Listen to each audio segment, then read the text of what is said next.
Hello, my bookish besties, and welcome back to my channel. My name is Adrian, and I like to read a little bit, but yap, quite a lot of it. And today we are going to be discussing my fall book recommendations as well as my fall TBR. My first recommendation would be The Wolf King. If you have not read this yet, it is book one in a expected romantasy trilogy. The first two books are out. The third book releases at some point. To be honest, it's one of those books that they have pushed back the release date like 17,000 gazillion times. But if you don't know, this book follows this girl as she is kidnapped by a wolf, a werewolf man basically, and she is doing stuff with him. That sounded crazy. That sounded a lot better in my head, to be honest. But basically, you follow her story as she is kind of ingrained into this wolf society, and there is a love triangle here. It's so good. I had such a fun time reading this earlier this year. It had me literally giggling and kicking my feet. Basically, like I said, this is just such fun vibes, and I highly recommend. I'm really excited to read the second book. I haven't yet because I'm putting it off to read for when when book three finally comes out. But anywho, I'd highly recommend picking this up if you have not yet. Next, I'd recommend The Raven Scholar. This book is basically about this group of people who think like Hogwarts houses. Like there are, several groups. They send one representative of each group, kind of like the Triwizard Tournament, except there's like 8-ish groups and they're all competing to be the emperor instead of the Triwizard. But our main character is the Raven Scholar for the current emperor, and the Raven representative gets murdered. So not only is she now replacing the representative, like she is now the Raven who might be emperor, like she's the one competing, but she is also trying to solve the murder mystery going on. This book, I believe, is the first book in a projected trilogy again. I believe the second book is supposed to come out sometime in like February, but it is a chunker, okay? We know that. But I thought this book was so fun. It was very fast-paced. I will admit it took me personally a very long time to read this, but I would still recommend. It has just kind of those autumnal feels. Next, I would recommend The Storm Crow. This is the first book in a fantasy duology. The first book here is The Storm Crow, like I said. The second book is called The Crow Rider, I think, or something like that. I haven't read it yet. But in this first book, we follow a young girl who comes from a kingdom where their kingdom has always relied on these ancient crows. However, the crows and the kingdom one day basically and she is the last one surviving. So we are following her story as she, just kind of figures out what does life mean without these crows, without her family. She is now, I think she becomes like the heir because everyone else is gone. And I thought this had an incredible PTSD representation and kind of just like representation in general. It gives very autumnal vibes, but also like potentially spring vibes. I'm not sure, but to be honest, this one is just the aesthetic of the cover that's giving fall. But I would recommend this book, at least the first one. I had a good time reading it. I anticipate picking up the second one hopefully soon. One that I finished recently is It's Not Her. To me, this was such a fun, easy, fast-paced thriller that really kept me on my toes and was actually really spooky. I read this pretty late at night a couple nights ago, and yeah. It was fun, but I kind of got the EBGBs. Basically, this follows this girl, and she and her brother are on family vacations with their families. And one day, she leaves her cabin to discover that her brother and her sister-in-law have been murdered right next door. And they can't figure out who did it. And the niece is also missing in action. So, we follow the main character as she is kind of solving the mystery and trying to figure out what happened to her brother, where'd the niece go, who did it.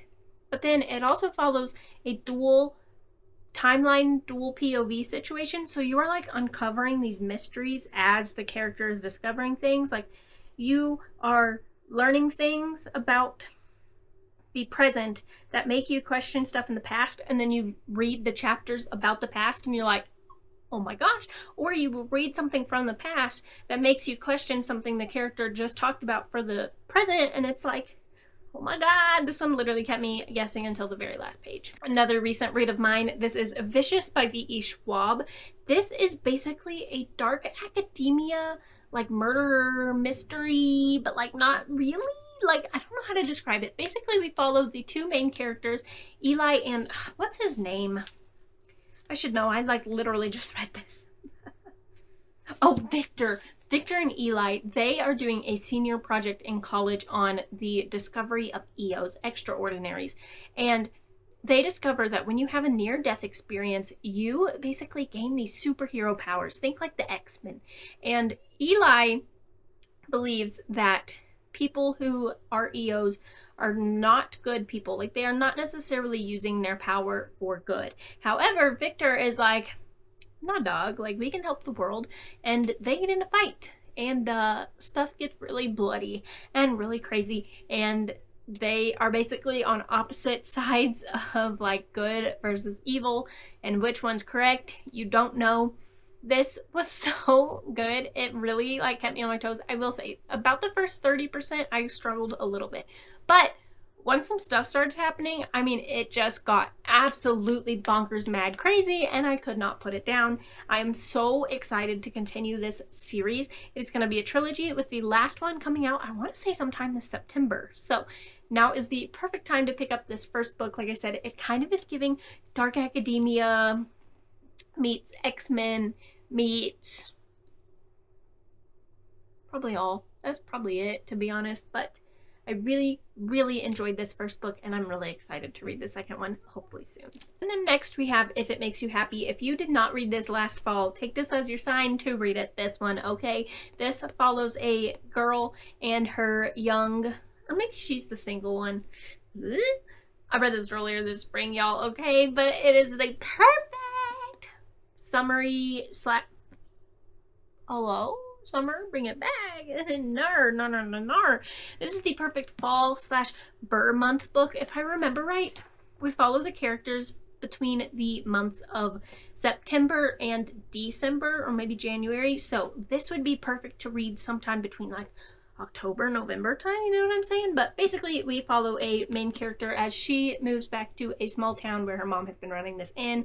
Her mother passes away and she inherits the inn. She's like, girl, I don't really want to do that, but I guess I will, whatever. Because her sister's supposed to run it, but her sister's not quite ready to run it, so she goes in her place. I love the outfit she's wearing in this, by the way. And then he is the single dad next door who's like cool. He's got 2 daughters. He knows so much about the inn, so he's willing to help her. He is like the local like sweetheart, and she has a pet dog. Oh my god. The dog Rocket was probably my favorite part of this whole entire book, but obviously, this is an autumnal book. I mean, just come on, look at it. But, like I said, if you did not read this last fall, take this as your sign to read it. This one, I read it earlier this year, and I have not stopped thinking about it since. Next, we have Not Quite Dead Yet by Holly Jackson. My recommendation would be to pick this up on Halloween night, okay? Look, I have it tabbed. This book takes place 7 days over Halloween. We start on Halloween, if I remember right. The first one should be Halloween, and then it follows, like, you follow the character for basically 7 days of her life. Like, we have November 2nd, November 3rd, etc. I tried to do this last year and I was unfortunately busy. I think this book would be so fun to read during those days, like live each day with the character by following the books, doing the tabs like I did. Basically, we follow Jet. She gets her head bashed in on Halloween night. There's no better way to put that, to be honest. And then she's like, well, I can either do this brain surgery that might kill me, or I can try to solve my own murder. Let's solve the murder. So you follow her as she is trying to solve her own murder. And it is so, so good. This book made me literally cry. It is literally life-changing. Not to be dramatic, but I do think that. Because you know what? It's one of those books that really makes you thankful to be alive. It really changes, or at least it changed my outlook on life. And it made me really grateful that I'm, you know, not gonna be dead in 7 days. Hopefully, knock on wood. Next, for my dark academia girlies, okay, this is If We Were Villains. This is one of my all-time favoritist books. Basically, we follow this group of students who are obsessed with Shakespeare. Like, that might as well be their daddy, you know what I'm saying? But they are obsessed with Shakespeare to the point that they might be doing some bad things in the name of art. Is it ever that serious? You know? It is. For them, at least. And you know what? This book is just so good. I've heard it comped a lot to The Secret History by Donna Tartt, which I have not read yet. Let's keep watching. But yeah, simply, I just love this book. It's just so good. It's basically a murder mystery, but like a dark academia. I just love it. I literally can't even explain it. It's basically, you know, what happens when you let obsession take over. And then along the same lines, we have another dark academia. This is Ninth House and Hellbent.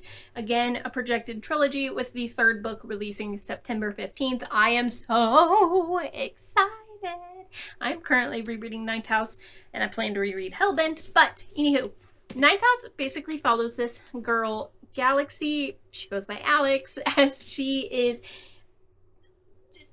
in this secret society at Yale that basically is the keepers of the other secret societies. Like, she is in charge of making sure that the paranormal kind of like stuff that's going on doesn't get out of hands, because she can see ghosts, which is a very rare and very powerful ability, and she is recruited by Yale to help them kind of, like I said, watch these other societies, but also they are trying to discover more about the divine. So we follow her as she is basically trying really hard to solve a murder mystery. She is trying to figure out a not murder mystery, question mark. But this is just like peak academia. Like I said, the third book comes out soon. The second book, I won't give you spoilers for the first book, obviously, but we just continue to follow Alex and gang as they get up to some crazy stuff. There may or may not be an adventure to hell itself in this one. Next, I have my only kind of non-fiction recommendation. This is The Art Thief. It is kind of like a memoir written as a story. Like, there is actual dialogue, and it's written like you are reading a real book, but it is a story of a real life guy who is the most prolific art thief of all time. At least every time I've Googled this book in recent times, he is still that. But we basically follow this guy as we learn about his life and why he stole all these art pieces. Again, this one is purely just a vibes pick. The sprayed edges on the version I have are bats. The cover is just giving fall for some reason. But this is one of the only non-fictions that I actually have like really truly enjoyed. I like the writing style in this. I love that it's told like an actual book instead of being a memoir. You know what I'm saying? And there's pictures in here, like of the art the guy and his girlfriend stole, which I think is just so cool. You get to learn a little bit about history, but it reads very like Six of Crows-esque. Like, they are obviously doing a bunch of art heists. And then last but not least, I would recommend Flicker State. I have talked about this book so much on my channel recently, and I just recently got my physical copy in the mail. I'm so excited about this. Isn't she gorgeous? But we basically follow Nora as she goes to school to learn how to use her magic powers. Think like Hogwarts, except real world. Like, it definitely leans more traditional high school. There's gossip, there's drama.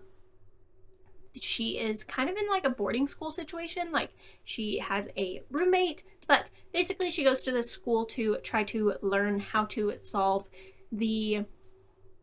or how to cure, I guess I should say, her and her father, because prior to the events of this book, her and her dad are bitten by what are called flicker beasts, which if you are bitten by them, you will die. They basically, increase the chance that you are going to die, the probability, if you will, because the magic system in this is probability based. So she enters this like alternate mind reality dimension thing where she can see the probability of stuff. That's why there's cards and fire and such on the cover. But I highly enjoyed this one. This is one of those books that I read earlier this year, and I have continuously thought about it to the point I'm like kind of thinking I need to bump up my star rating on Goodreads for this. But anywho, it is a standalone dark academia fantasy that is very unique. It is considered technically a YA. I didn't think it read super YA at times. Like I said, there was drama and kind of like petty stuff like that, but I would still recommend giving this book a shot. It is a standalone dark academia fantasy, like I said, and I personally highly enjoyed it. Now let's go ahead and discuss my TBR for fall. Okay, as far as my books I want to read this year in the fall, I have so many, it's kind of ridiculous. If you saw my video from last year, I set a massive TBR.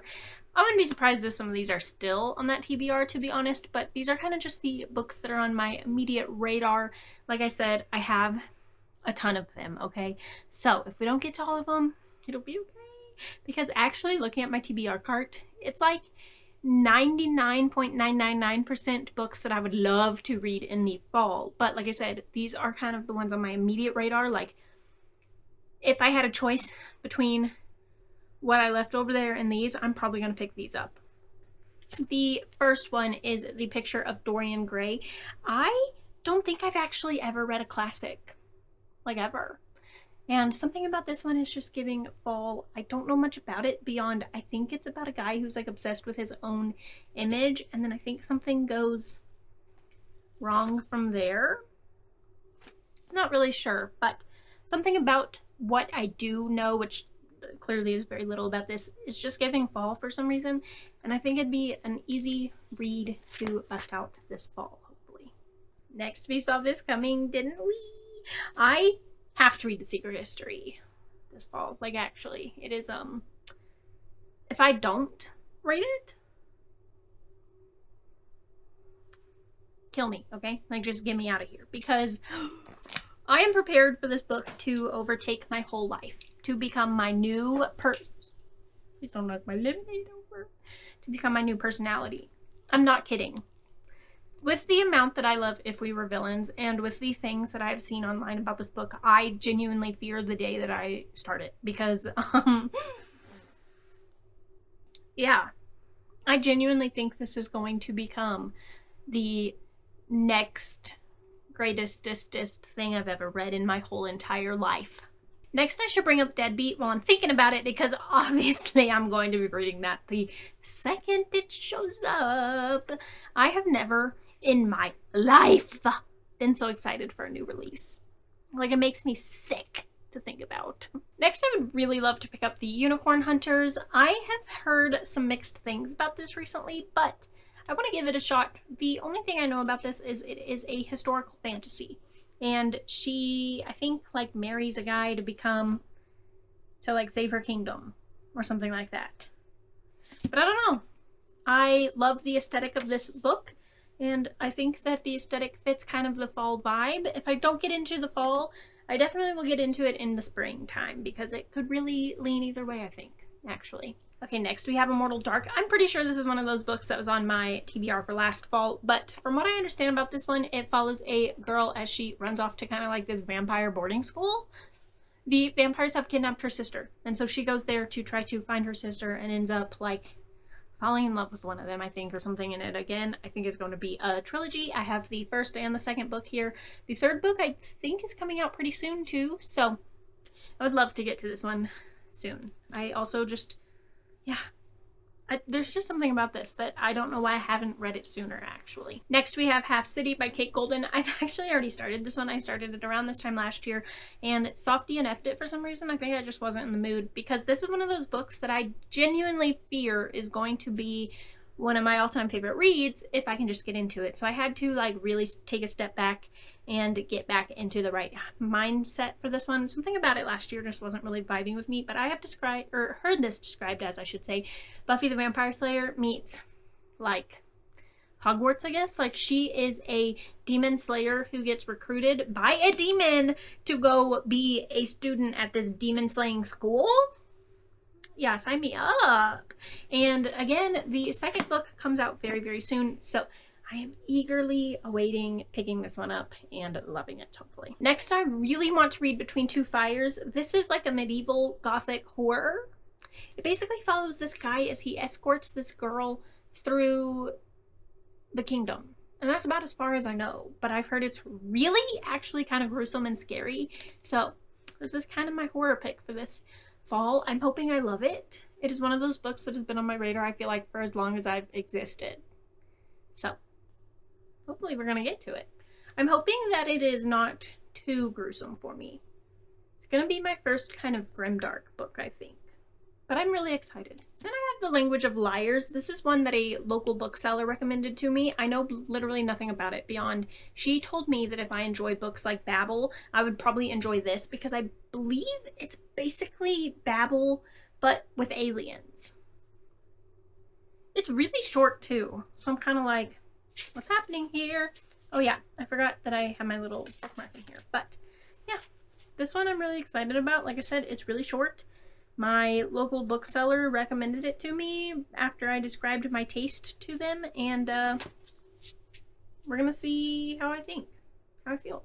Next, we have this absolute chunker right here. This is Empire of the Vampire. This is book 1 in a trilogy. From what I know, this is basically about a vampire who is like being held hostage, and he is recounting his story to someone else. I'm not really sure, but everyone I've seen has loved this. The way people describe this book, I think it is going to be exactly up my alley. And like I said, I don't really know a ton other than vampires, and really good and really long and really sexy apparently. Next we have Bloodbound. This came out a couple of months ago, and from what I remember of the synopsis, this is basically about dueling witch communities. Like, think like the Iron Teeth and the Blue Buds or something like that from Throne of Glass. It's giving that energy from what I remember of the plot synopsis. But the simple fact that it is about witches, I'm like, yeah, girl. We're gonna read that in the fall. Okay, next we have Everything Was Beautiful and Nothing Hurt. This is a recent addition to my physical TBR, but I believe this is basically about a guy who is pretty much a Grim Reaper, like he is death incarnate, and he guides people through their last moments on Earth, but then he meets his next door neighbor who is this woman and this little girl, and somehow they kind of remind him that he is a person too, I believe. But yeah, I just think this is going to be kind of my general fiction-esque book that we read this fall, because I do think it's going to read like a general fiction, but I'm just really intrigued, and it's really short, and yeah, it's about death, which feels like a seasonally appropriate time to read this. Next we have Catabasis. This is by R.F. Kuang. This is basically hell, but like in a dark academia setting. I don't need to tell you anymore. I don't need any more. I'm gonna read this. I've been meaning to read this for a long time now. Like, way too long, to be honest. But I'm really excited. I recently have read kind of books in this general vibe, and I've been obsessed. So I really, really hope I love this one. Again, this is one of those that I see kind of mixed feelings on, but I think it'll be up my personal alley. So yeah, we're going to hell to save our professor, and you're coming too. And last but not least, at least from the ones on my physical TBR, we have A Stage Set for Villains. This is basically about a girl who goes to be a member of a play that comes around every 100 years or something like that. And if you compete in the play and like win, like I think it's trials thing, you get to ask the immortals who put on the play for a wish, I think. But I think this sounds really good. It is told like through the play itself, like the chapters are like scene, act 1, scene 1 and stuff like that. And I've heard literally nothing but really, really good things about this. So I'm really excited to pick this one up. It's giving fall just for the sheer fact of I went to a fine arts high school. So the fine arts remind me of back to school season. And it's red. But anywho, those are all of the books that I would recommend and that I personally am hoping to read this fall. Let me know down in the comments below what is on your fall TBR, and do we have any books in common? Do you want to do a little buddy read? That would be so fun. Hit me up and let me know, and I will see you guys in the next one. Bye guys.